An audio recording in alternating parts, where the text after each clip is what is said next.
dosa kedua ibu bapa kita, anak isteri kita, guru-guru kita, sahabat andai kita, jiran tetangga kita dan seluruh kaum muslimin, muslimat, mukminin dan mukminat. Mudah-mudahan diri kita diberikan keberkahan hidup dunia dan akhirat, dipanjangkan umur dan taat kepada Allah Subhanahu wa taala, lebih lagi pada bulan Syaban dan terus ke bulan Ramadan nanti insya-Allah diampunkan dosa kita, diangkat darjah kita, dijauhkan kita dari segala balak, penyakit dan sebagainya. Mudah-mudahan kita diberkati oleh Allah Subhanahu wa taala dan dimatikan kita dalam husnul khatimah insya-Allah. Amin ya rabbal alamin. Al-Fatihah ila Rasulina sallallahu alaihi wa ala ikhwan min al-anbiya wal mursalin wa ali wa sahbi ajmain. Summa ila arwah sadatina Abu Bakar, Umar, Utsman, Ali wa Ziyadul Salafat Muhammad Ridha سن العباس حسان والحسن زين العابدين جعفر الصادق موسى الكريم سيني علي أريدي نجد في المبد ابن الهادي إلا الله حما بيسر مقدم محمد بن علي بعلي بن الشافعي شعري والله القراني وسينا بن عطاء إلا حسين أبو السلام المشيشي أبو العباس المرشي وسينا بخاري مسلم الترمذي حكم الترمذي وسينا إمام أحمد هاني بهنبي وسينا من أبوي وكم قداء وكريم محمد وإنا سكن نبيل أم المحضر سكر وسكر وصوني وبرونشي من الله الجنة علينا من بركاتهم وأسرارهم وأنوارهم ونفاتهم وأعمال بدون والآخرة. ثم إلى رؤوسنا كتب المال سلطان الأركاب شمس الشمول محيي نفوس الحمد لله على ولاية الأقطار ويسن شوبك ذرية جميع منهم وفيهم بك العبد صحابة جابر بن حمد عدود بن جابر عدود محمد بن بقادر وسلم يا يحيى محمد عدود أحمد بن أبي الولي أحمد بن سالم بن زين الله لا عدله أبث بن بك العدل محمد بن علي بن جابر العدل محمد الله بن علي بن الله العدل لمسات لا يدرسها ووصولهم فرائشهم من الله بجنة علينا من بركاتهم وأسرارهم وأنوارهم ونفاتهم ومن الآخرة. ثم إلى رؤوسنا فخرج شبك بن سالم أخيك بن سالم وسلمك بن سالم محمد بن سالم محمد بن عقيل بن سالم وسلم سالم محمد بن سالم وسلم ومن مخضر بن سالم فإنا كتب الأنفاق من عطاش بالعبارة وشاء بالله والله حددنا الحجي من الباس إن قد الوجوب علي محمد الحبشي القد بن براس بعلي باسن سيف المشاعر وهم الله بن طائطين جعفر بن شيحان كتب كتبا سيدنا محمد المحضر بن المحضر والله المحضر محمد الله بالفقه وقدم على الفقه بالله بكذا وكشف من الفقه وسيدنا الله من شادي سلم الله شادي أبو بن شادي حسن الله شادي أين محمد شادي علينا حبيب الله بن شاب علي الله بن شاب محمد بن الله بن شاب علي محمد الله بن شاب محمد بن الله بن علي عبد الله بن محمد بن شاب وسيدنا حبيب محمد الله الحدر من الحدر محدر الله بن حدر الحدر نبي محمد الحدر محمد بن الحدر وسيدنا حبيب عبد الله بن سالم الحدر سيد بودنجر وسيد كمبرمود وسيدنا حبيب محمد بن المالكي أبا سعد أبا عبد العزيز المالكي أبي النوع الحاشي يجوز عبد الله الحاشي الله بن محمد الحاشي يجوز أمير الله الحاشي سيد بودنجر وسيدنا حبيب محمد بن طلحة ومن طلحة محمد بن طلحة ومن محدد أفضل المسلم وما يحسن حدد وقدم محمد حدد وما بن طلحة حدد محمد بن أبي مشهور حدد محمد محمد حدد سيدنا حبيب الله بن حي كل ما فيه عبد الله بن حي وسيدنا حبيب سيدنا حبيب ما منه العطاء محمد محمد بن جدا لباس مكرمة في أمام بحر ليس سليم فدين شمل في الخاتم وفضل القرآن شأن الآخرة ثم إلى روز المعدين وديكم وأمواتنا وأمواتكم من خاصة والمسلمين عامة أن برحمة ومغفرة وإلى حضرة النبي محمد صلى الله عليه وسلم بسر الفاتحة. أعوذ بالله من الشيطان الرجيم. بسم الله الرحمن الرحيم. الحمد لله رب العالمين الرحمن الرحيم مالك يوم الدين إياك نعبد وإياك نستعين صراط المستقيم صراط الذين أنعمت عليهم غير المغضوب عليهم ولا الضالين آمين. بسم الله الرحمن الرحيم. الحمد لله رب العالمين والصلاة والسلام على سيدنا محمد وعلى آله وصحبه أجمعين. اللهم ترحمة الله من الصلاة والسلام دائما بدوام كله وارحم نبينا وسلم حاكم كرابنا مسكن عافية. اللهم نبي قلوبنا بأنواع معرفة وابتلنا بطول حبل عن الملك الصالح ربا من ذكرك نسك الفتوح والمنو والرسو والجزاء والروح وتبت النسو. اللهم انسك المجد والشرف صفية وهب غني الرحمن الرحيم. اللهم اعطنا علمك مشوبا من السماء والبركة يا فتح يا عالم افتح لنا فتح العالم يا فتح بنا المكرمين. وصلى الله على سيدنا وسلم. الحمد لله رب العالمين. اللهم صل وسلم وبارك عليه وعلى آله.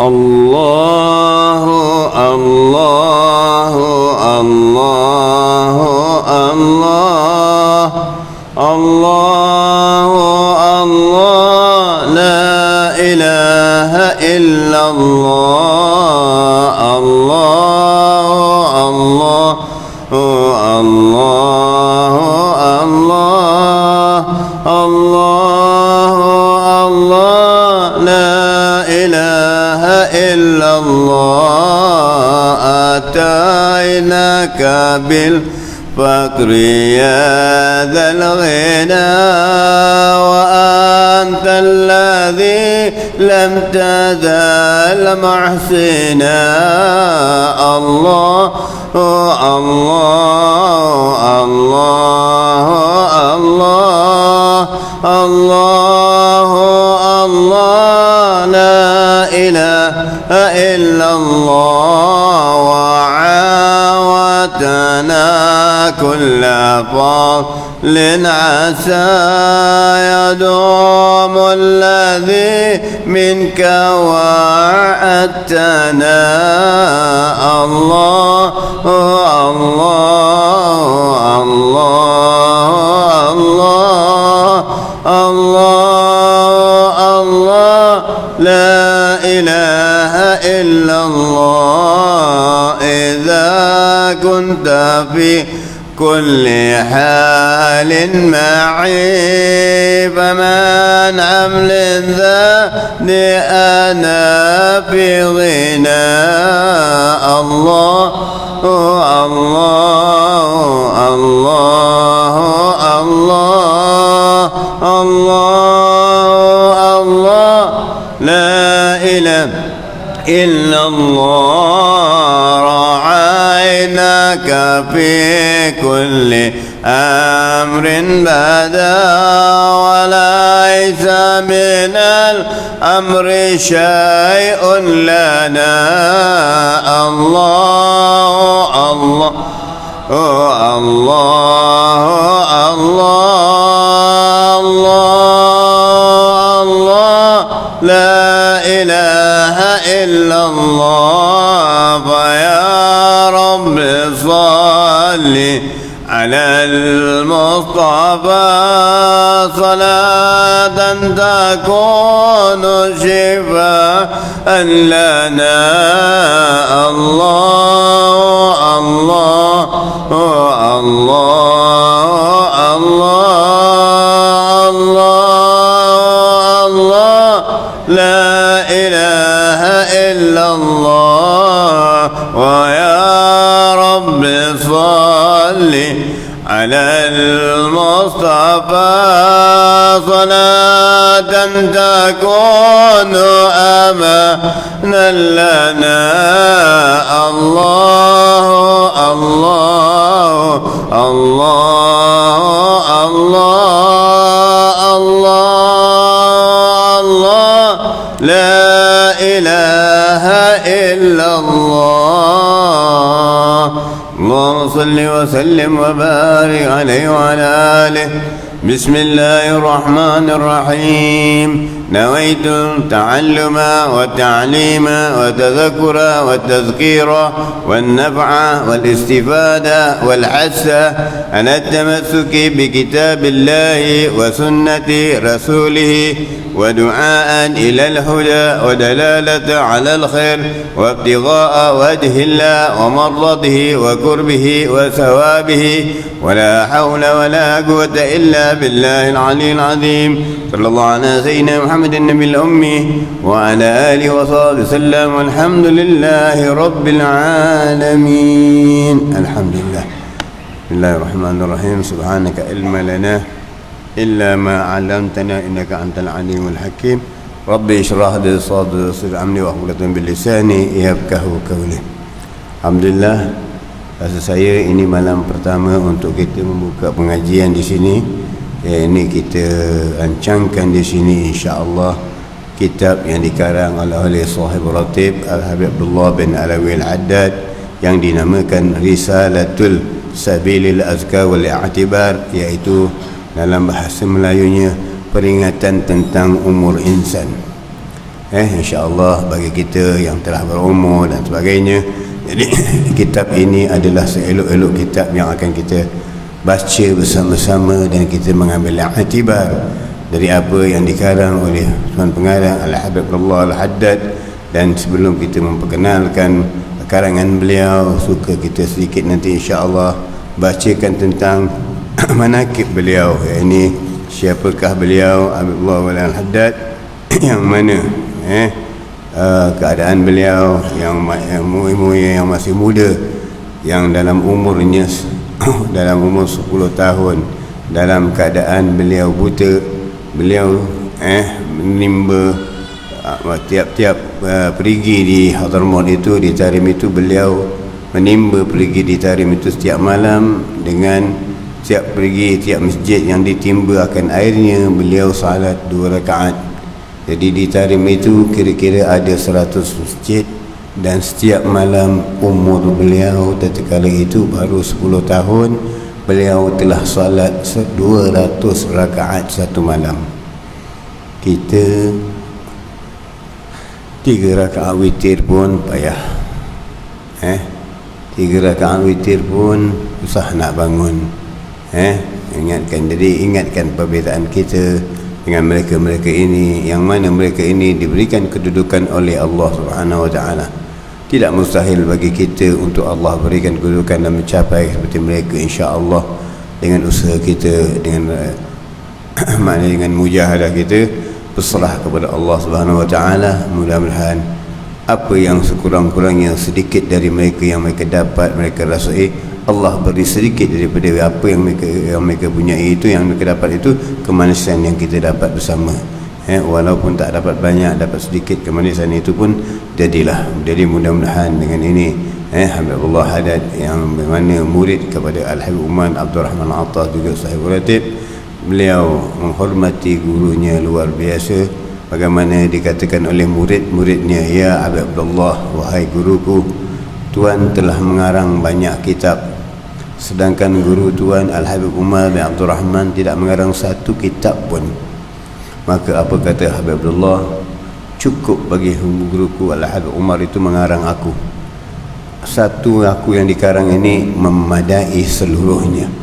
Kerana Habib Abdullah itu sahibul ilmu, alim yang luar biasa, dan maka dengan berkat guru beliau tadi Al-Habib Umar Abdul Rahman Attas, maka beliau mendapat menyebarkan ilmu-ilmunya, dan barang karang-karangan Abdullah Haddad ini diterjemahkan kepada bangsa-bangsa asing yang lain, seperti bahasa Perancis, bahasa Inggeris, dalam bahasa India, Urdu dan sebagainya. Ini bagaimana kemasyhuran kitab-kitab beliau.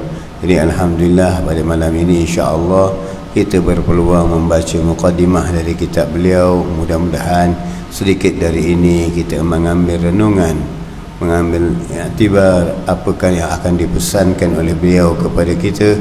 Mudah-mudahan sedikit daripada hari ini kita mendapat mengamalkan, dan mudah-mudahan kita diberikan Allah Ta'ala taufik dan hidayah, dan mati dalam husnul khatimah insya-Allah. Amin ya rabbal alamin. Bismillahirrahmanirrahim. Qala radhiyallahu ta'ala wa nafa'ana bi dunya wal akhirah. Saya bacakan mukaddimah, yang ini tentang apa yang dikatakan oleh pengahli bahasa. Beliau mengatakan telah banyak karangan Abdullah Haddad yang beliau terjemahkan, maka beliau Abdullah Haddad membahaskan inilah peringkat umur manusia yang dikatakan mempunyai 5 semuanya. Pertama, ketika berada di dalam sulbi ayah lalu berpindah ke dalam rahim ibu, itu adalah dikira peringkat umur pertama. Kemudian waktu kita menjalani hidup di dunia sebagai umur yang kedua, dan seterusnya mempunyai 3 umur lagi yang berada, yang akan berada, iaitu ketika berada di alam barzah, kemudian menunggu hari kebangkitan yang menuju ke padang mahsyar dan menghadapi pengadilan Allah Subhanahu Wa Taala, sama ada menentukan kita syurga atau neraka Allah Subhanahu Wa Taala. Jadi itulah ibu kita, mana kita dari rahim dikeluarkan di dalam rahim ibu, dikeluarkan ke dunia ini, kemudian itu setelah mati, dan kemudian dibangkitkan di mahsyar, dan akhirnya penentuan umur kita terakhir, sama ada kita ahli syurga atau ahli neraka. Jadi maka inilah yang akan insya-Allah kita bahaskan sedikit agar umur-umur kita yang apa telah kita lalui, yang kita telah tinggalkan maknanya, mudah-mudahan diberikan kesempatan oleh Allah Subhanahu wa taala menjalani hidup dengan ilmu, dengan apa? Dengan yang lebih baik, dengan yang lebih berkah, dan menghabiskan usia-usia tua kita, umur kita ke dalam umur-umur yang diberkati oleh Allah Subhanahu wa taala. Maka yang sedikit ni mudah-mudahan peringatan bagi kita, kerana apa akan dibahaskan oleh Al-Haddad nanti saya terangkan sedikit dahulu. Masa umur kita ini telah sampai kepada satu puncak apabila dikatakan oleh Tuan Pengarang Al-Haddad, iaitu apabila umur telah melingkat 40 tahun. 40 tahun itu dikatakan umur yang telah sampai kepada puncaknya. Dan apabila sampai ke puncaknya, tiap yang mendaki ke puncak pasti akan menurun. Jadi waktu menurun itulah umur kita itu tadi, ada yang 41, ada yang 42, ada yang 41 hari, ada yang 45, ada yang 50, ada yang 60, ada yang 70, ada yang 80, atau sampai 90 dan 100.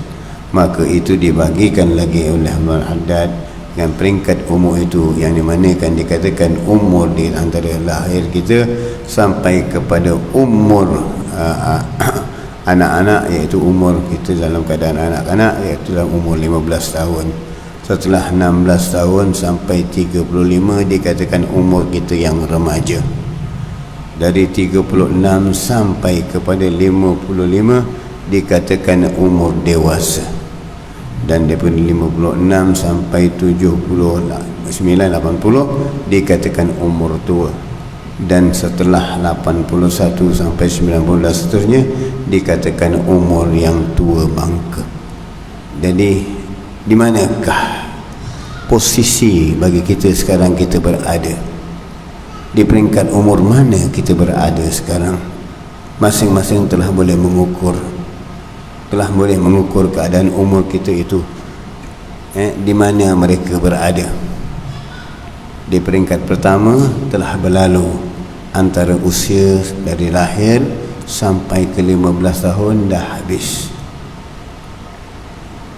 Masa itu dah berlalu terus. Dengan apa keadaan kita? Dengan keadaan hayal, lawa, ataupun dalam keadaan kita bersekolah dan sebagainya. Masuk umur 16 tahun sampai kepada 35 tahun, kita diambang remaja dengan pekerjaan, dengan pelajaran, dengan mengejar hidup. Apa yang kita telah lakukan? Apa amal-amal yang kita telah lakukan di waktu itu? Bagaimana amal kita di antara 17 sampai 35 tahun? Adakah kita banyak beribadah kepada Allah, atau kita hanya dengan keadaan kepalsuan dunia hari ini, yang mana kita sibuk dengan keadaan mengejar dunia, mencari keuntungan dunia dan sebagainya, yang mana dalam penghidupan kita melibatkan perkara halal dan haram, yang kita tidak jadi cuak, yang kita tidak jadi takut, semuanya kita langgar seperti biasa. Haram dan haram itu bagi kita tidak ada apa-apa, kerana hukum Allah itu dah tidak pada waktu begitu, kita tak punya masalah. Alhamdulillah, maka Allah berikan lagi kita panjang umur. Diberikan kita umur 36 sampai kepada 60 atau 70, 55 tahun sampai kepada 55 tahun. Keadaan umur telah dewasa. Keadaan umur telah dewasa. Apakah yang telah kita lakukan? Kita telah peroleh anak, kita telah peroleh isteri, kita telah peroleh keturunan, cucu dan sebagainya. Apakah masih kita dalam keadaan khayal? Keadaan hidup kita masih tidak kembali kepada Allah Subhanahu Wa Taala? Amalan-amalan kita, kalau dikira kemudian kita dari umur 1 tahun 1 hari sampai 60 tahun, 2/3 umur kita itu telah kita habiskan. 2/3 umur kita telah kita habiskan dalam keadaan tidur sahaja. 2/3 umur kita telah dihabiskan, tinggal 1/3. dibahagikan dengan kehidupan dunia, mencari rezeki, berkawan, bercampuran dan sebagainya, beramal ibadah. Berapa lama kita baru beramal ibadah? Dari umur berapa kita baru amal ibadah? Dan adakah ibadah itu kita lihat cukup? Itu sebab kita lihat ada yang banyak meninggalkan waktu semayang masa remaja, ada yang meninggalkan waktu salat, ada waktu puasa waktu remaja. Bagaimana kita akan mengisi masa-masa tua kita kalau keadaan-keadaan kita tidak kembali kepada Allah dan bertaubat kepada Allah Subhanahu wa ta'ala? Inilah renungan kita dari 55 sampai kepada 70 tahun, 75 tahun. Dikatakan peringkat dah masuk peringkat tua, di mana Allah telah memberi peringatan kita, kekuatan kita telah hilang, mata dah mula rabun, mulut dah mula nyanyuk sebagai ucapan-ucapan, tangan dah mula lemah, kaki dah mula berjalan tak berdaya dengan bertongkat dan sebagainya. Telah datang peringatan Allah untuk kita ini. Apakah masih kita leka? Apakah masih kita tidak sedar? Apakah kita dari usia yang begini, kalau dipergi ke tempat-tempat hiburan, kita boleh memanjat menaiki tangganya, tetapi kan sedangkan tempat-tempat yang diridai Allah, masjid, Baitullah, musalla yang dibuatkan musalla, tempat solat sembahyang, tak pernah kita mendaki dan sampainya. Tetapi kalau usia yang muda ke puncak gunung sekalipun kita daki, kalau usia yang dah tua pun ke puncak mana, ke shopping komplek mana pun kita datangi, tak pernah merasakan uzur, sakit dan sebagainya. Tetapi apabila untuk mendatangi tangga masjid, kita katakan uzur, tak berdaya dan sebagainya. Ini peringkat umur kita yang telah sampai kepada 70-75. Alhamdulillah, jika dipanjangkan lagi, diberikan peluang oleh Allah Ta'ala, apakah yang kita akan tambahkan? Apakah yang kita akan perlakukan di peringkat umur ini? Apakah masih kita berkejar dengan dunia? Apakah masih kita berkelibatkan diri kita dengan keadaan-keadaan semasa, dengan keadaan tipu daya dunia dalam bidang sebagainya, siasah politik dan sebagainya, yang kita libatkan diri kita, yang kadang-kadang kita khayal dan melupakan Allah Subhanahu wa ta'ala semasa-masa hidup hanya untuk mengejar kepentingan dunia, semasa-masa hidup untuk mengejar kuasa, semata hidup untuk mengejar kemasyhuran. Apakah masih usia yang begini kita tidak bersedar kepada Allah Subhanahu wa ta'ala? Sakit pernah diberi, kekuatan pernah dikurangi, percakapan sudah mula merasakan satu, akal pun dah mula berkurang. Apakah kita masih tidak kembali kepada Allah Subhanahu wa ta'ala? Inilah peringatan yang dibawa oleh Allah dan kepada kita untuk mengingatkan kita. Apakah kita telah lupa peringatan Allah Subhanahu wa ta'ala yang telah diberikan kepada kita tadi?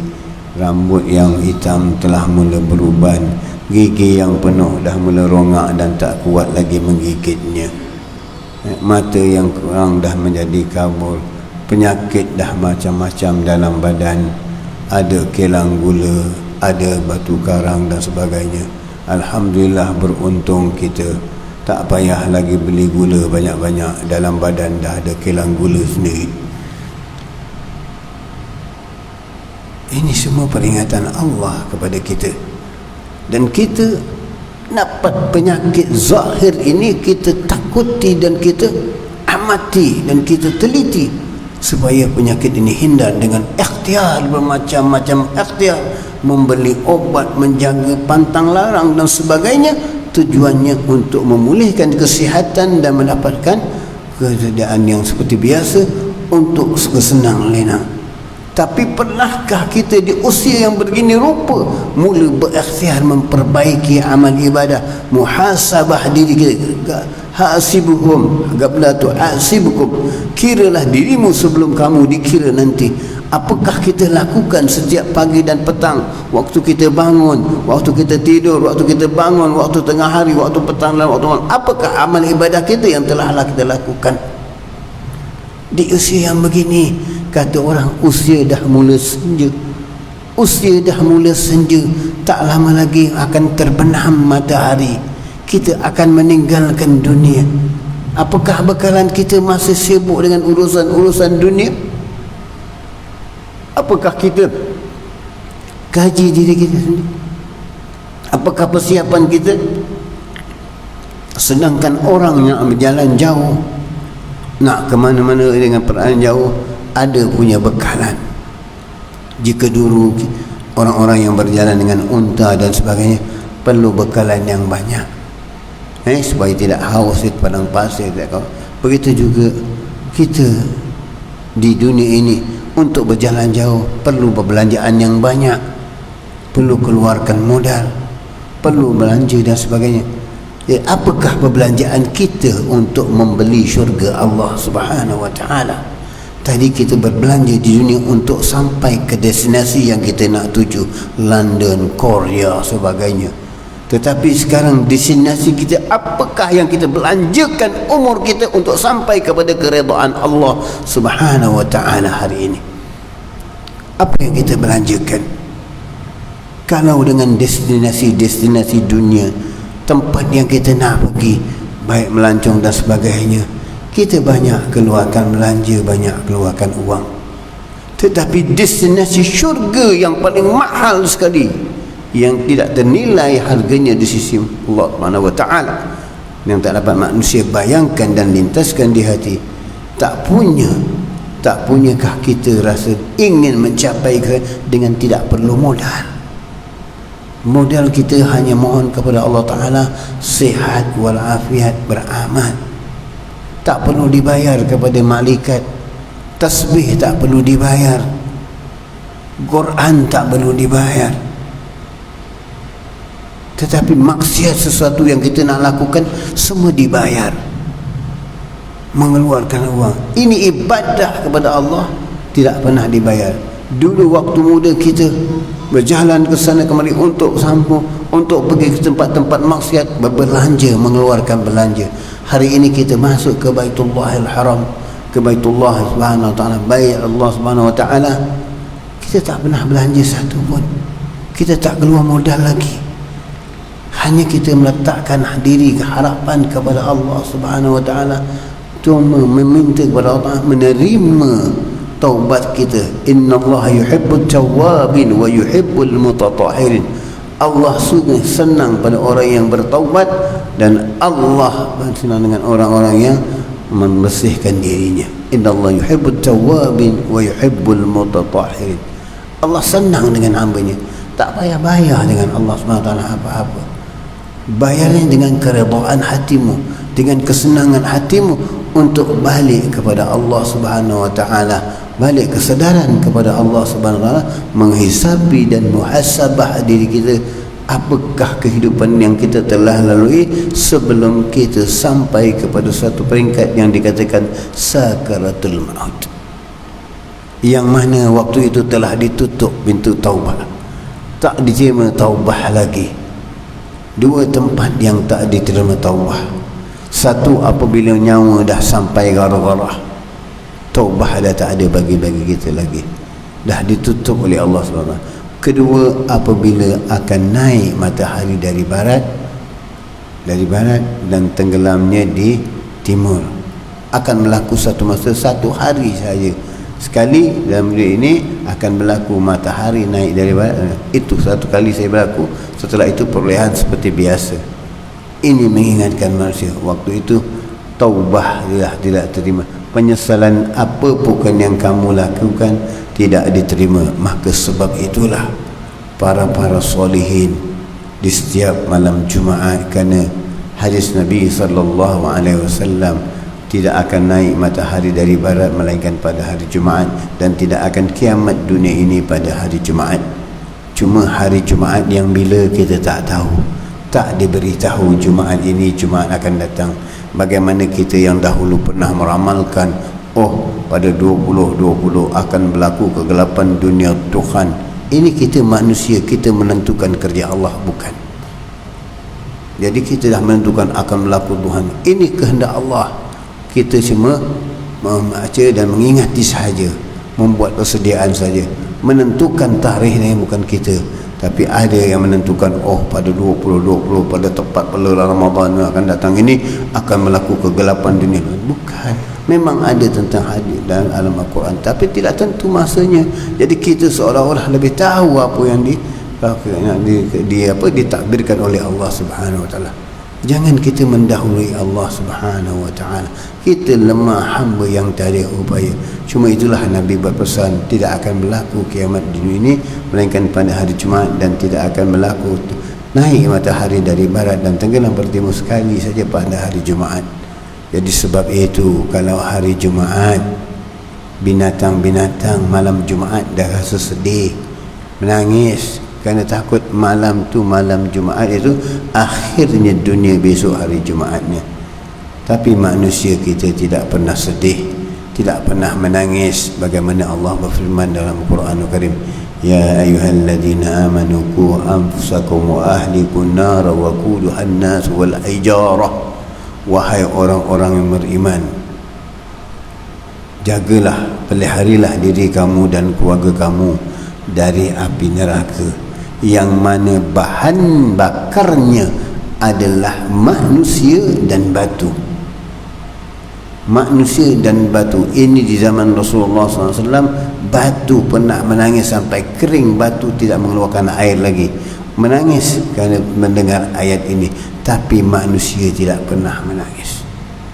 Malam Jumaat manusia lebih keluar awal, jum heboh, maghrib dah keluar, gempa sana, gempa sini dan sebagainya. Tak memikirkan, tidak memenuhi rumah-rumah Allah, tapi kita haya dengan keadaan-keadaan dunia. Binatang-binatang menangis, haiwan-haiwan menangis kerana takut esoknya kiamat. Pernahkah kita menangis? Pernahkah kita merintih? Pernahkah kita menyesali dosa-dosa kita dengan air mata?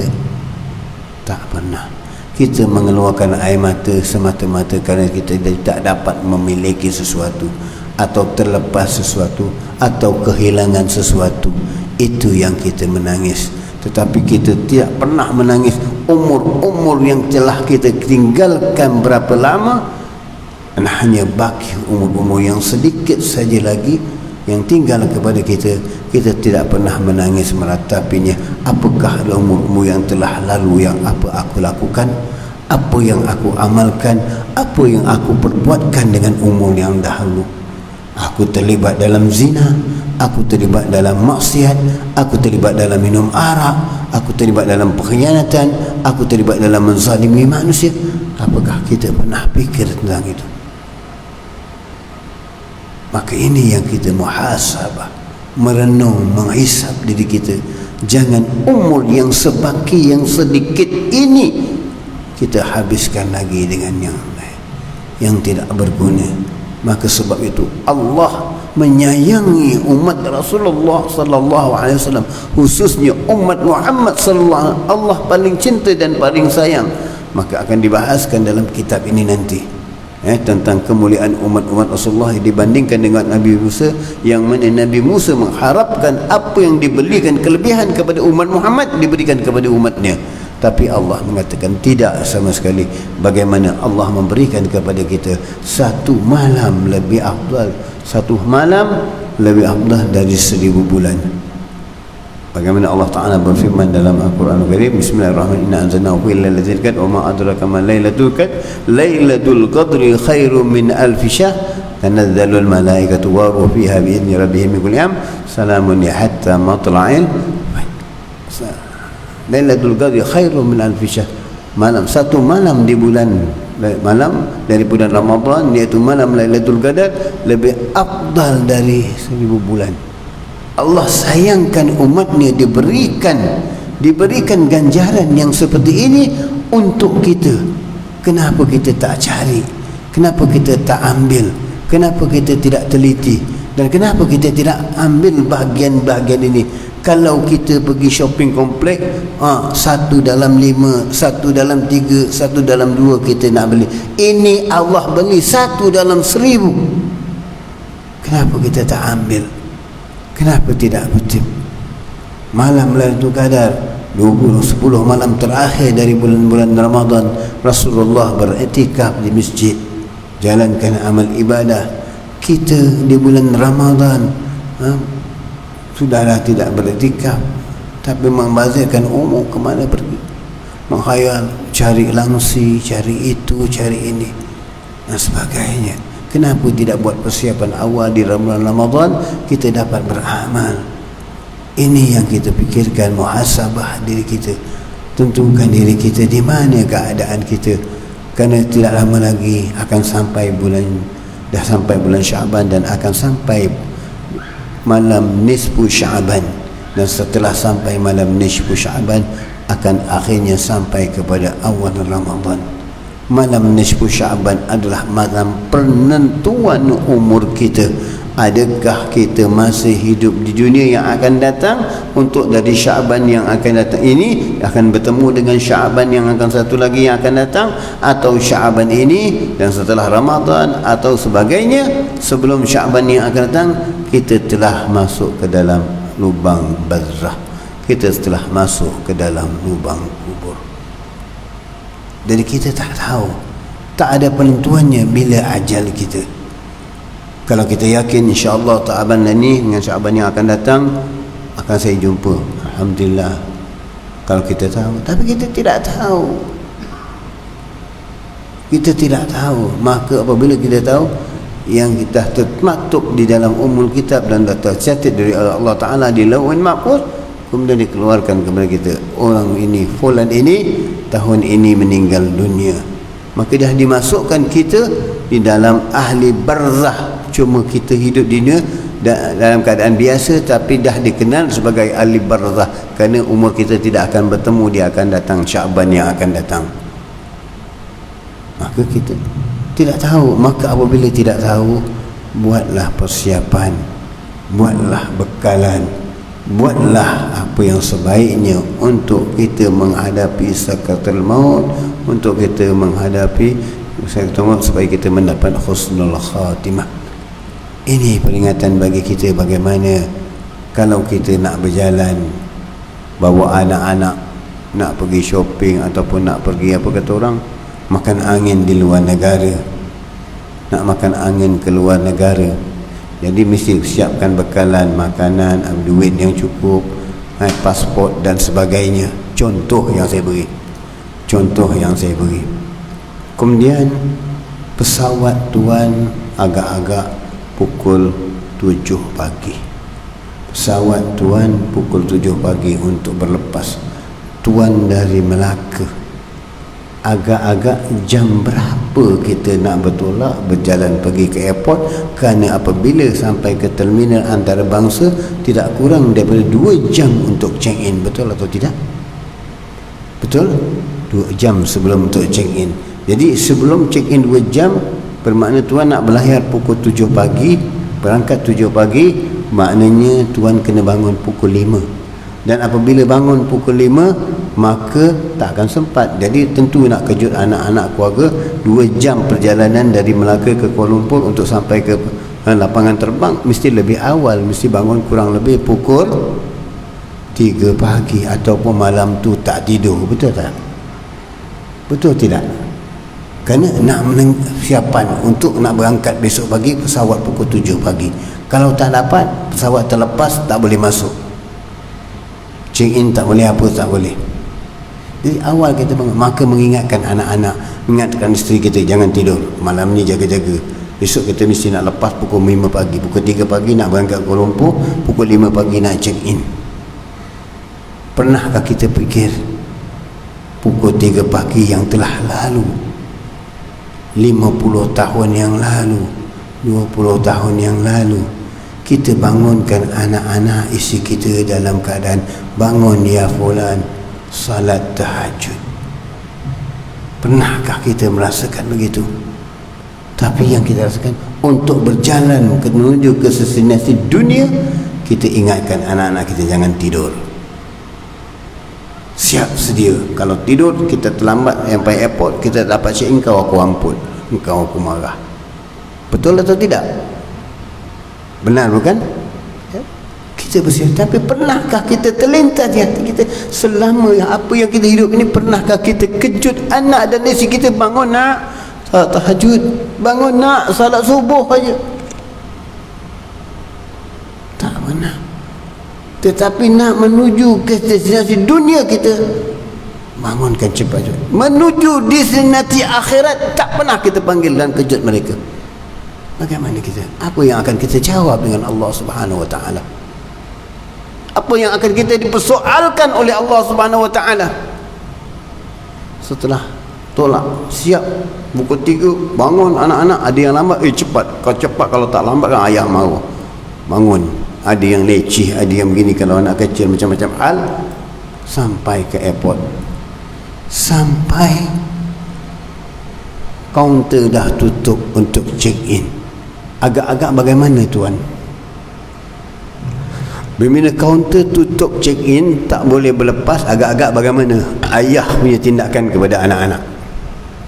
Akan marah anak-anak. Aku dah bilang kamu dari awal, kamu mesti bangun siap untuk check in. Sekarang kita dah tak berlepas ke arah destinasi yang kita nak tuju, London, Korea dan sebagainya. Kita tak dapat lagi menuju destinasi itu kerana engkau lambat bangun, kerana engkau leceh. Maka anak-anak akan dipersalahkan. Itu anak-anak dipersalahkan. Tetapi di yaumil kiamah, kita tidak mendidik anak-anak kita, bawa anak-anak kita ke masjid, didik dengan tarbiyah agama, pelajaran. Anak-anak akan datang kepada kita dan mempersalahkan kita. Kamu ya fulan, bukan panggil ayah lagi. Kamu ya fulan yang tidak pernah mendidikku dalam mengajarku dalam tentang agama dan membimbingku. Kamu hanya membesarkanku hanya semata-mata untuk dunia, bukan untuk akhirat. Apakah akan kita jawab dengan Allah Subhanahu Wa Taala? Hujah mereka kepada kita. Inilah dia. Jangan sampai anak dan isteri kita menjadi fitnah kepada kita. Ya ayyuhalladzina amanu taqullah. La ayyuhalladzina amanu taqullah. Wahai orang yang takutlah kepada Allah. Dan wahai orang beriman, la tuhliku amwalakum wa auladukum an dzikrillah. Ya ayyuhalladzina amanu la tuhliku amwalakum an dzikrillah. Wahai orang beriman, jangan melalaikan kamu dari ingat kepada Allah Subhanahu Wa Taala. Jangan melalaikan kamu dengan melalaikan anak kamu, dengan anak-anak kamu dan harta kamu dari mengingati Allah Subhanahu Wa Taala. Wa man dzalika yaf'al wa man yaf'al dzalika fa ulaika humul khasirun. Barang siapa yang beramal seperti itu, maka dia sesungguhnya orang yang rugi. Jangan sampai anak-anak kita di sini menengok mereka menjaga baik, tak makan, tak minum, sayang, tak cukup makan, tak makan, kita susah hati. Tetapi apakah kebalasan di yaumil kiamah nanti? Adakah kita dikasihani? Kerana mereka akan mengatakan, tuntut hakku dari mereka, kerana mereka tidak menunjuk ajar kepadaku. Di dunia kita kasihkan mereka, tapi di akhirat mereka menyusahkan kita. Pernahkah kita renung begini? Jadi itu tadi, kamu tak dapat melayar di sini, tak dapat ruang, maka tak dapat boarding, tak dapat masuk. Bila tak dapat masuk, pasport tak dicap, tak ada kelulusan. Apakah amal kita, pasport kita akan mengizinkan kita masuk ke syurga? Untuk masuk ke syurga, pasport kita, amal kita, apakah amal kita bersih? Apakah amal kita cukup di timbangan Allah Subhanahu Wa Taala? Itu pasport kita. Apakah amal kita diredai oleh Allah Subhanahu Wa Taala? Apakah amal kita diterima oleh Allah Subhanahu Wa Taala? Maka itu, kalau pasport tak dicop, maka kita tak akan dapat keluar negara. Begitulah kalau pasport kamu, amal-amal kamu tidak diakui, tidak diperakui, tak diterima oleh Allah, maka kamu tidak akan masuk ke syurga, kamu akan masuk ke neraka Jahannam. Pernahkah kita merenungkan hal-hal keadaan begini dalam peringatan umur insan yang akan kita bahaskan nanti? Merenungkan diri kita, ke mana arah yang kita, bagaimana kata Sayyidina Abu Darda, sahabat Nabi SAW, hari ini kita orang tua bangga. Berapa umur tuan? 80. Masih tegak, masih kuat. 80. Kita bangga dengan umur 80. Tapi setiap hari pernahkah kita menangis? Kerana umur kita di alam Dia lauhul mahfuz mungkin 90, mungkin 89, mungkin kurang dari itu. Kita rasa bangga dengan kekuatan kita. Lihat, still 80 steady, umur 80 masih steady, jalan tak pakai tongkat dan sebagainya. Kita merasakan gagah. Tapi pernahkah kita sedih dan menangis? Kata Abu Darda. Kerana apabila panjang umur, banyak umurmu, maka dia lauhul mahfuz yang dicatat umurnya 90, kamu telah berkurang dari sehari ke sehari ke sehari ke sehari. Maka pernahkah kita menangis umur yang kamu telah dikurangi? Kalau kita perbelanjaan kurang, makanan kurang, serba kekurangan, kita akan menangis. Tetapi umur yang telah lama ini dan diberi kurang, kita tidak pernah menangis dan merintih. Jadi bagaimana kita, bagaimana keinsafan kita, bagaimana kita akan kembali kepada Allah Subhanahu Wa Taala, kerana kita telah lupakan umur kita yang telah lalu dengan amal-amal apa yang kita beramal dan amal-amal apa yang kita lakukan dan persiapan kita untuk menghadapi mati nanti. Maka inilah yang didatangkan oleh Allah Al-Haddad kepada kita, merenungkan agar ilmu kita ini yang sesisa-sisa umur ini dipergunakan dengan sebaik-baik guna, dipergunakan dengan jalan yang sebaik-baiknya. Mudahan walaupun sedikit tetapi mendapat keberkahan dan didapat redha Allah dan kita masuk ke syurga. Kerana Allah Ta'ala sangat cinta dan sayang, khususnya adalah kepada orang-orang yang kembali kepada Allah Subhanahu Wa Taala, yang telah berbuat maksiat kembali kepada Allah Subhanahu Wa Taala. Allah ini orang yang bertaubat, walaupun kadang-kadang yang bertaubat itu belum beramal, Allah telah syatatkan dia sebagai ahli syurga kerana niat ikhlasnya. Dan belum tentu kita yang datang kepada ahli masjid ini kita juga dicatat ahli syurga. Mudah-mudahan. Sebab jangan kita bangga dengan amal kita, dengan ujub-ujub dengan amal kita. Aku setiap hari berada di masjid, sedangkan si Fulan berada di luar tak pernah masuk masjid. Jangan kita bangga. Bahkan kita doakan mereka semua, ya Allah, mudah-mudahan Allah berikan taufik dan hidayah kepada mereka untuk datang ke rumah Allah Subhanahu Wa Taala. Kerana kita tidak memberi petunjuk dan hidayah, kerana kita tidak mampu untuk menunjukkan. Sebabnya kita belum tentu umur kita. Bagaimana hadis Nabi sallallahu alaihi wasallam, seseorang yang beramal dengan amal dunia, yang amal hidupnya dengan amal ahli syurga, dan hanya jaraknya dengan syurga adalah sejengkal sahaja lagi, tetapi Allah mentakdirkan bahawasanya beliau itu ahli neraka. Maka di akhir umur hidupnya, terakhir peringkatnya, beliau beramal dengan amalan ahli neraka dan mati dalam su'ul khatimah. Dan seorang yang amalnya hidupnya dengan amalan ahli neraka, ahli jahat, ahli maksiat, dan sejengkal sahaja dia dengan neraka, tetapi Allah mentakdirkan dia ahli syurga, maka di akhir kehidupannya berubah dan bertaubat, maka beramal dia dengan amal ahli syurga dan mati masuk dalam syurga dengan keridhaan Allah Subhanahu Wa Taala. Jadi kita tidak boleh bangga dengan amal kita, dan kita tidak boleh menghukum dan menuduh seseorang itu bahawa ahli maksiat itu, kamu ini buat tak baik, buat ibadah tak ada buat ibadah, mamu kita tentukan ini ahli neraka. Tidak. Sebaliknya kita yang memohon kepada Allah taufik dan hidayah Allah Subhanahu Wa Taala. Ada waktu lagi? Boleh saya sambung sikit? Sambung sedikit berkenaan dengan hidayah Allah Subhanahu Wa Taala, supaya kita faham tentang hidayah Allah ini. Mudah-mudahan dengan hidayah Allah ini kita mendapat keridhaan Allah dan tidak meremehkan orang-orang lain, dan kita menjadikan kehidupan kita sebagai panduan hidup kita. Inilah yang dibahaskan oleh Imam Al-Qushairiyah di dalam kitab Risalah Qushairiyah. Imam Abu Qasim Al-Qushairi membahaskan, mengatakan perlu pada kamu yang pertama minta hidayah, taufik dan hidayah Allah Subhanahu Wa Taala. Wa ma taufiqi illa billah. Sesungguhnya taufik dan hidayah itu dari Allah Subhanahu Wa Taala. manusia tidak mampu untuk memberikan taufik dan hidayah. Contoh dah banyak, contoh banyak. Suatu bagai satu contoh hidayah Allah itu ialah bagaimana Rasulullah sendiri memohon kepada Allah Ta'ala memberikan hidayah antara kedua orang yang Quraisy yang kuat ini, antara Abu Jahal dan Sayyidina Umar. Maka Rasulullah memohon, kerana Rasulullah tak mampu untuk memberi hidayah. Yang memberi hidayah oleh Allah adalah dari Allah. Maka Rasulullah memohon salah seorangnya. Akhirnya hidayah itu sampai kepada Sayyidina Umar. Kalau saya nak ceritakan sebab-sebab bagaimana panjang, cuma kita ringkaskan hari ini.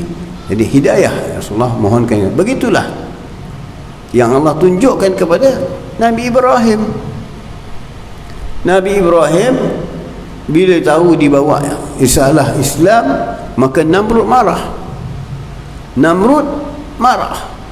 Ini Ibrahim ada mengaku Tuhan lain daripada Tuhan kita, tidak menyembah berhala kita. Maka Ibrahim ditangkap dan dikurung di dalam rumah berhala. Apabila di dalam rumah berhala dilihat semua berhala banyak dan ada satu berhala yang besar, dan kebetulan ada kapak di situ. Maka Sayyidina Ibrahim mengambil kapak dan memecahkan segala berhala yang ada itu, tinggalkan satu saja berhala yang besar dan letakkan kapak di tangan berhala yang besar. Betul? Maka tatkala itu bila Namrud masuk, tengok berhala-berhala semua dah pecah, tinggal satu berhala yang tak pecah, kapak di tangan berhala itu. Maka Namrud mengatakan, siapa punya kerja? Maka orang mengatakan, ini Ibrahimnya. Tangkap Ibrahim, Nabi Allah Ibrahim. Ini yang kita bincangkan dulu tentang hidayah. Maka apabila tangkap dengan Ibrahim, Namrud bertanya, ya Ibrahim, kamu melakukan itu? Kata Ibrahim, tidak. Kamu tanyalah yang besar tu, patung yang besar, kerana kapak di tangannya.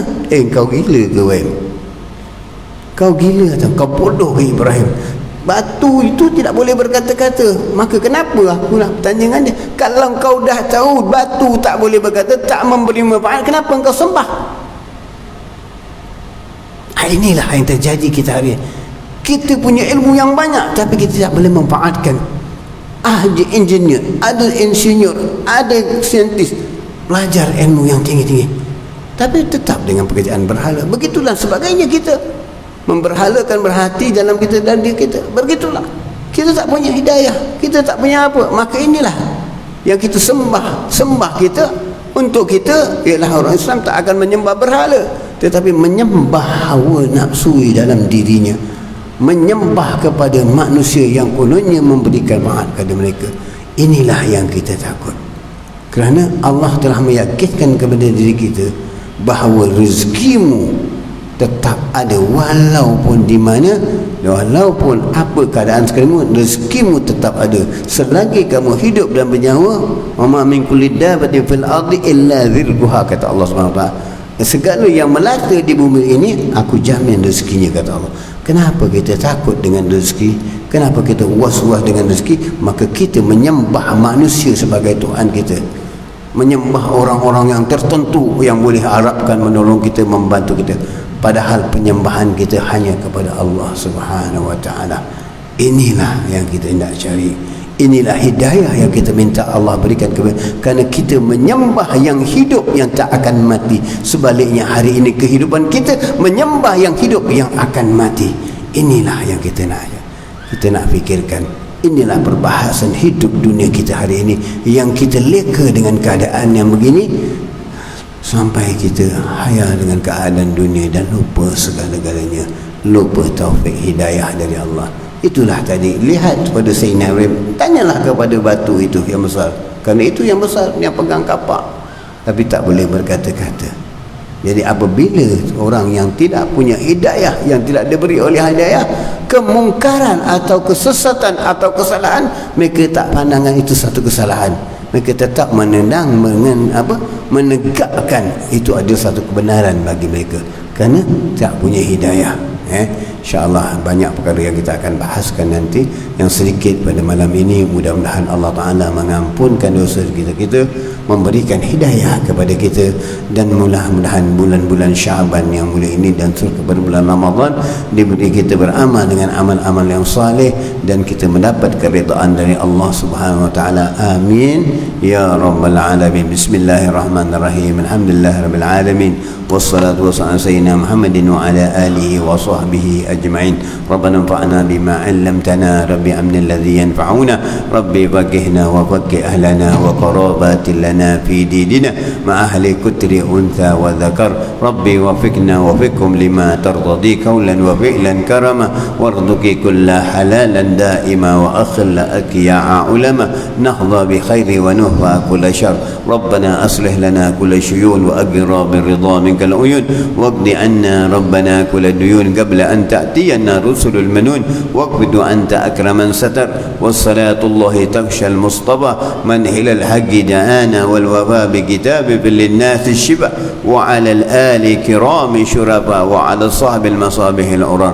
Allahumma hdina bihudak waj'alna mimman yusari'u fi ridhak wa la tuwallina waliyan siwak wa la taj'alna mimman khalafa amraka wa 'asak wa hasbunallahu wa ni'mal wakeel wa la hawla wa la quwwata illa billahil 'aliyyil 'azim. Sallallahu alaihi sayyidina Muhammadin wa sallam. Alhamdulillahi rabbil alamin. Ya rabbana tarafna bi annana tarafna وأننا أسرفنا على لظى أشرفنا فتب علينا توبة تغسل كل هوبة واستر لنا العورات وآمن الروعات واغفر لوالدينا رب ومولودينا ولا الإخوان وسائر الخلان وكل ذي محبة أو جيرة أو صحبة والمسلمين أجمع آمين ربي فاسمع فضلا وجودا منا لا باكتساب منا بالمصطفى رسول نهضى بكل سول صلى وسلم ربي عليه عد الحب وآله وصحبه إدادة الشسوب والحمد للإله في البدء والتناهي قبل الموت ونبينا من قبله. لا إله إلا الله لا إله إلا الله لا إله إلا الله محمد رسول الله صلى الله عليه وسلم. كلمة حق عليها نحيا وعليها نموت وعليها وبها نبعث إن شاء الله تعالى. أنزل برحمتك يا أرحم الراحمين. اللهم سلمها في قلوبنا وبها ذنوبنا وأصلح بها شؤوننا ويسر بها أمورنا وانفعنا بها يوم ينفع المال الملا بنون إلا من أتى الله بقلب سليم. بسر الفاتحة. بسم الله الرحمن الرحيم. الرحمن الرحيم إياك نعبد وإياك نستعين صراط المستقيم صراط الذين أنعمت عليهم غير المغضوب عليهم ولا الضالين. آمين يا الله آمين يا رحمن آمين يا رحيم. اللهم بارك لنا في شعبان وبلغ صيام رمضان. اللهم بارك لنا في شعبان وبلغ صيام رمضان. اللهم بارك لنا في شعبان وبلغ صيام رمضان. سني بعد سني وعوام بعد عوام زائد منتقص راض صاهت مشاهد متبارك مقبول مطرود. يا أرحم الراحمين ارحمنا يا أرحم الراحمين ارحمنا يا أرحم الراحمين ارحمنا يا الله. جي سيدنا محمد صلى الله عليه وسلم. الحمد لله رب العالمين. تقبل الله ومنكم تقبل. السلام عليكم ورحمة الله وبركاته.